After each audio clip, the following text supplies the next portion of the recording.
Welcome to Play the Analyze, you guys, the one place for all sports. My name is Andres Castro. My name is Eric Liam. And today we're going to be talking NFL preview for Week 13. That is right. We are getting now to the last 5 games of the season, going to the playoff contending. And we're going to start off with the number 1 team in the NFC, the Cowboys, versus the Minnesota Vikings. Obviously, the Vikings have been going through a rough patch after starting 5-0, and the Cowboys are still in that 10-win streak right now, 11-1. Nothing has changed with this Cowboys team. As we see, they've only gotten better since the win streak has been occurring since week 1. That scoring offense and offensively together, everything they have going, has been what's been getting them into the games to win. One of the obvious things is that the offensive line is what's getting them through, which is why they're third in points per game. And that rushing attack is fierce with Ezekiel Elliott when he hits the open field.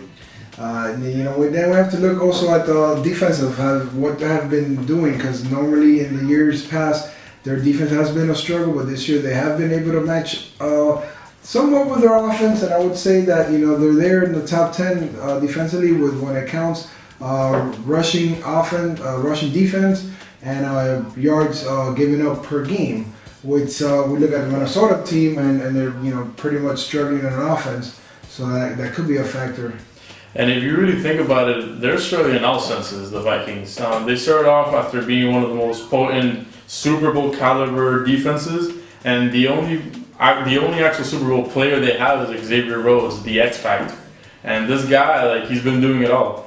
And you can't depend on one quarterback to win you the game. So at the end of the day, I honestly, in this game, I see Dallas keeping that win streak at 11. And honestly, I see them winning by 14 points. I think I have to agree with you on this. It has to be where Minnesota is playing at home. Home field advantage, Thursday night prime game. They're trying to save their season, with the division lead, not too, far too behind from Detroit. But I don't think the defense, as much as they can do, is to keep them in the game to win this. I agree. Double-digit win by Dallas.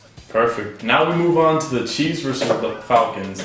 This is sure to be one hell of a battle, considering how the Falcons are one of the best offenses in the league, and the Chiefs just coming off beating the supposed best defense in the league, and they scored 30 points on them. So honestly, I think Tyreek Hill for the Chiefs has to come out big again. Obviously, he's not going to have the same performance he had last game, which was a historic one. He scored on a punt return, on a rush, and on a pass, which is only seen once before in the NFL. So they got to keep this defensive pressure. Alex Smith has to come out clutch again on the road. Mr. Game Manager, he's managing pretty well. They're 8-3. And honestly, they're going into the fourth quarter as one of the best defenses in the league. So what do you think? Do you think the Falcons have anything to do with this? I'm looking to see this KC team did the unimaginable of going into Denver and winning. Now they're going to a second week in a row on the road. So you're going against an offense of Atlanta that is scoring 32 points a game. They're just Julio Jones. That's all we have to say. You have the 2 running backs with Coleman, Freeman, Matt Ryan, MVP consideration for the first time in his career. He has been playing great, I would have to say. I think it's going to come down to the fourth quarter. It's coming down to the fourth quarter. Who can basically make that defensive stop when it counts? Well, honestly, I'm going to go with a wild pick here. I don't think the Chiefs are going to do it. I think they got pretty beat up. And every time you play an overtime game and you go so deep into it, great factor. I don't think you're going to travel from Denver all the way to Atlanta and still pull out a win. I think it's going to be very difficult. So I think Julio Jones is just going to pick him apart because he's going to require more than one guy, and you can't depend on Gaines to cover him the whole game. So I'm going to say that the Falcons win by a touchdown. I feel pretty confident about that. I have to say Atlanta will win, but I think it'll be less than a touchdown. I think KC will be emotionally exhausted from that Sunday night overtime win. They scored 30 points in that game, and it's Alex Smith and that offense doesn't give you 30 points a game.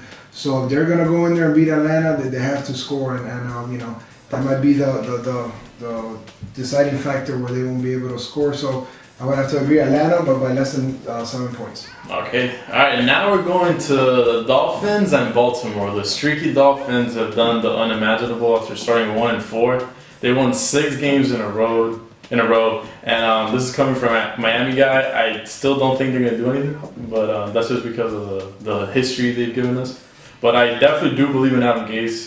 The ways that he's affected the offense, like everybody's bought in. He hasn't changed one thing since week 1. They've been doing the same exact thing. The only difference is that the players actually bought in now. So now you see guys like Jarvis Landry, guys like Yaya being featured a lot more. And that's because Tannehill is thinking and dunking.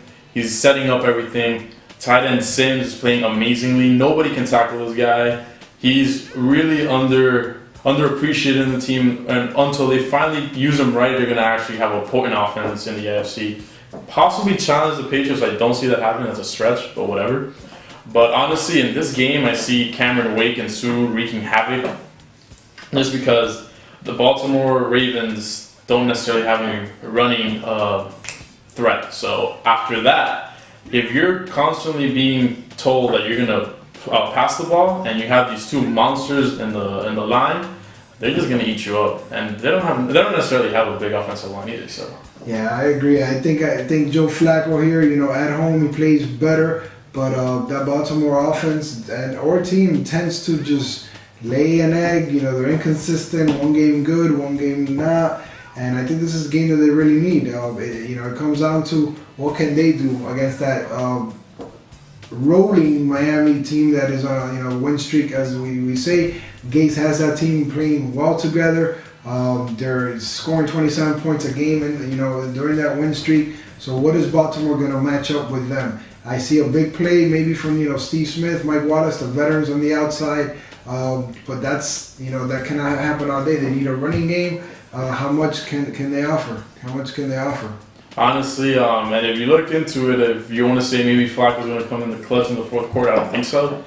The Dolphins, not only are they the best team in the league when it comes to big play percentage, but they're averaging 10 points a game in the last 3 games in the fourth quarter. So, if not only are you scoring a lot, but you're also scoring a bulk of your points in the fourth quarter. Making sure you're closing out. Exactly. So the Dolphins have finally learned how to play a complete game instead of just playing portions of a game.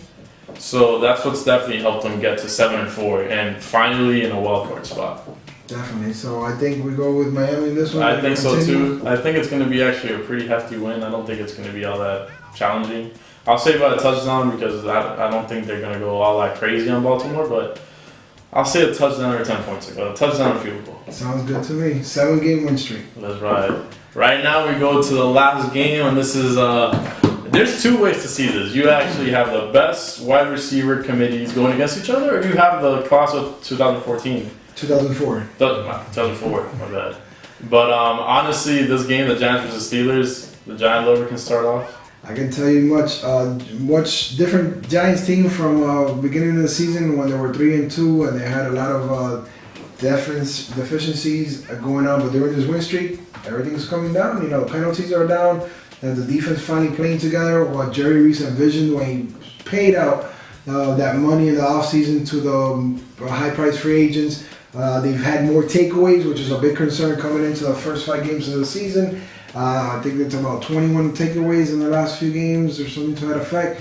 So the defense is what they envisioned, and that's what's getting them. Now on the other side, offensively is where they're still sputtering. I don't think this team has reached its highest point where they should be last week against Cleveland Browns.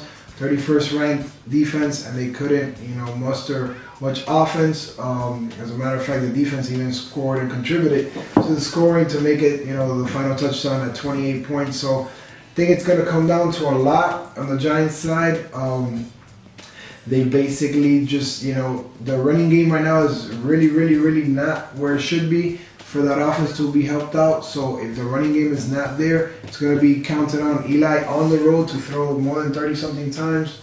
Not the Eli Manning we want in a game like this. Honestly, this is one of those trap games. I think for the Giants, they're on a streak. Eli Manning's not looking completely terrible. He's not leading the league in interceptions. And if you have Victor Cruz as your 3rd best wide receiver, I don't think there's any excuse of why you shouldn't be the best offense in the game. Correct. Even without a running back, because by that point you have a running back depth chart and you have to throw 3 guys for 3 different downs, and that's what you do. But I think the Steelers, they have a very weak secondary. Obviously, that can get exploited.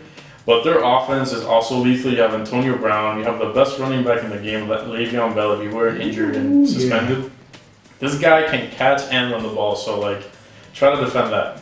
Any linebacker trying to tackle him, good luck. Yeah, and now, they're putting him down in the slot and everything. Yeah, if your running back is running in between the numbers, like if you were a tight end, you have a crazy versatile player on you. But at the end of the day, they can't depend on these two players. One, because they won't have enough time after the snap's gone, because their offensive line isn't exactly the Cowboys or the Raiders. Right. But they're going to need Eli Rogers to come in clutch. They're going to need him to be the wild card. They're going to need him to maybe get more than 40 yards and just 4 receptions, just to take some heat off of Antonio Brown. Because even though Eli Apple, a young rookie safety who's not necessarily going to be playing in the game because he's injured, they have to take advantage of that lack of agility in the secondary and maybe have Eli Rogers run deep, cut left, or if he's running on the left side, cut right, and make sure to give some heat to these safeties because Janoris Jenkins is going to have his hands full with Antonio Brown. Well, I hope you guys enjoyed this video. Don't forget to comment and like the video down below. Also, don't forget to check us out next week on the preview for Week 14. And as always, play to analyze, the one place for all sports. Thank you.